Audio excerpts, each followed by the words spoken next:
यानी कि मंत्रों को तो केवल सुनने मात्र से हमारी चेतना यानी सबकॉन्शियस माइंड एक्टिव हो जाता है। और अब इसके अर्थ को समझते हैं। मंत्र का अर्थ है एक शुद्ध ध्वनि, और आज आधुनिक विज्ञान ने साबित कर दिया है कि इस पूरे यूनिवर्स का समूचा अस्तित्व ही एक ऊर्जा का स्पंदन है। और जब भी आप मंत्र जाप करते हैं तो उसके हर अक्षर से एक तरह की वाइब्रेशन, एक तरह की ऊर्जा आती है जो कि हमारे चक्रों को और ग्रंथियों को टकराना शुरू करती है। जब आप हमारे ग्रंथों और चक्रों के आवरणों से टकराती है और उसके ऊपर जो हम कहें ना कि एक चीज पे आप टकराते जा रहे हैं, तो उनके आवरणों को वो तोड़कर उन सोए हुए स्थानों को एक्टिव कर देती है। जब हमारी बॉडी में हमारे चक्र एक्टिव होते हैं तो कुछ एक अलग तरह से हमारा शरीर बर्ताव करता है, और हम कहते हैं कि चमत्कार है। असल में वो मंत्रों की ताकत है। मंत्र अंदर तो हमारे शरीर में इस तरह से काम करते ही हैं, वो बाहर भी जाना शुरू करते हैं और ब्रह्मांड में फैली हुई दूसरी ऊर्जाओं से संपर्क स्थापित करने की कोशिश करते हैं। अपने जैसी गुण और प्रकृति वाली ऊर्जाओं से वो संपर्क स्थापित करते हैं। यानी कि आसान भाषा में हम समझें तो एक वाइब्रेशन जो हमारी बॉडी में हो रही है वो धीरे धीरे बाहर की तरफ फैलेगी जब वो ऊर्जा बढ़ेगी, जब हम मंत्र जाप करेंगे। और वो सेम ऊर्जा अपनी जैसी गुण वाली से, प्रकृति वाली से एक मिलने की कोशिश करती है। जब हमारा मंत्र या हमारी वाइब्रेशन उस सेम एनर्जी वाली वाइब्रेशन के बहुत पास आ जाती है या उससे संपर्क स्थापित कर लेती है, तो हम बोलते हैं कि हमारा मंत्र सिद्ध हो गया। यही कारण है कि ये भी बोला जाता है कि जब भी आप मंत्र जाप करें तो आपका जो अक्षर है वो बिल्कुल क्लियर होना चाहिए, क्योंकि यदि आपने गलत अक्षर को जाप किया तो जो वाइब्रेशन होगी या फ्रीक्वेंसी होगी वो भी बदल जाएगी, और जो आप एनर्जी मैनिफेस्ट करना चाहते हैं वो भी बदल जाएगी। इसीलिए अक्सर ऐसे लोग जो कि शब्दों का स्पष्ट उच्चारण नहीं कर सकते, वो बहुत आसान मंत्रों को लें तो ये सबसे बेस्ट है। अब हम समझते हैं विज्ञान इस विषय पे क्या कहता है। चरक संहिता कहती है यथा पिंडे तथा ब्रह्मांडे, यथा ब्रह्मांडे तथा पिंडे। इसका अर्थ है कि जो भी इस ब्रह्मांड में है वो सब हमारे पिंड में है। बाइबल भी कहती है the man is the epitome of universe, यानी हम यूनिवर्स की प्रतिछाया। हर धर्म ने इसको कबूला है।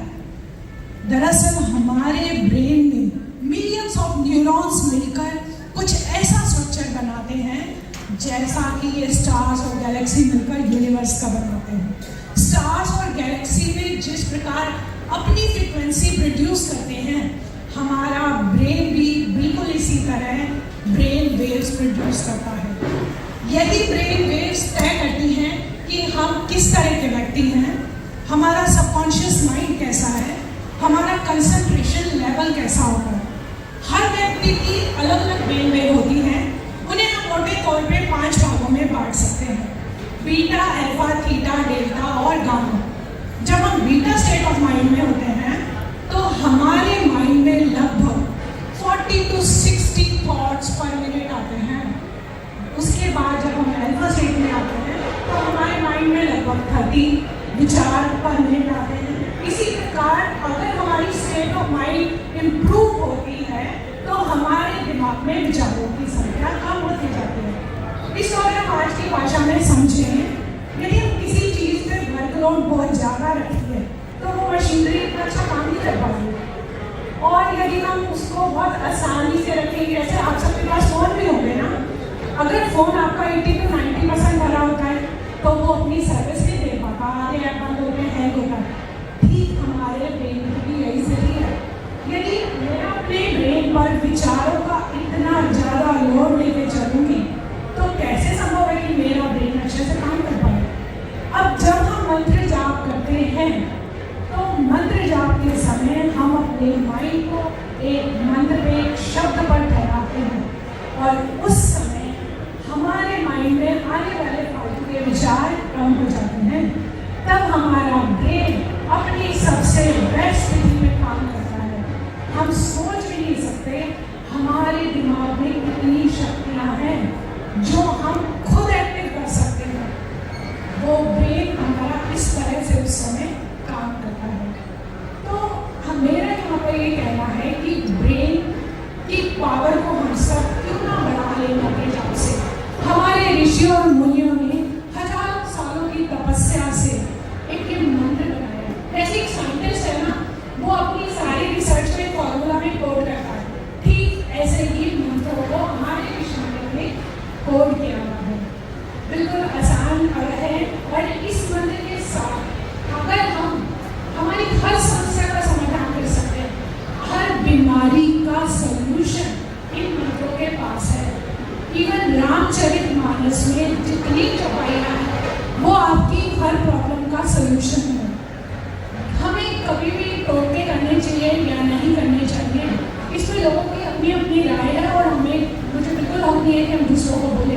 पर हाँ, एक सनातन संस्कृति का थोड़ा बहुत ध्यान रखने के कारण यहाँ सभी एस्ट्रोलॉजर्स की ये पहली जिम्मेवारी बनती है कि आपके पास यदि कोई परेशान आया है तो आप उसकी स्पिरिचुअली ग्रोथ को ध्यान दें, आप उसकी फाइनेंशियली ग्रोथ को ध्यान दें, अपनी सनातन संस्कृति को बढ़ाएं, उसको किसी ना किसी मंत्र से जोड़ें, क्योंकि हर प्रॉब्लम का सलूशन मंत्र के पास है। अंत में मैं कहना चाहूँगी, ओम जो मंत्र है ये अपने आप में पूर्ण मंत्र है। ये हमारे मूलाधार चक्र से शुरू होता है और सबसे चक्रों को एक्टिव करते हुए सहस्राधार चक्र तक जाने की ताकत रखता है। तो यदि आपके पास अपने गुरु मंत्र नहीं है तो आप ओम का जप करें और हर प्रॉब्लम के सलूशन के लिए मंत्र उपलब्ध है। आप हमसे संपर्क कर सकते हैं और गूगल पर या व्हाट्सएप पर आप कोई भी मंत्र पा सकते हैं। कोशिश करें उसे साफ लें और अपने क्लाइंट्स को दें, ये हमारी मौलिक जिम्मेदारी है। Thank you. उम्मीद करती हूँ ये जानकारी यदि एक भी व्यक्ति को लाभ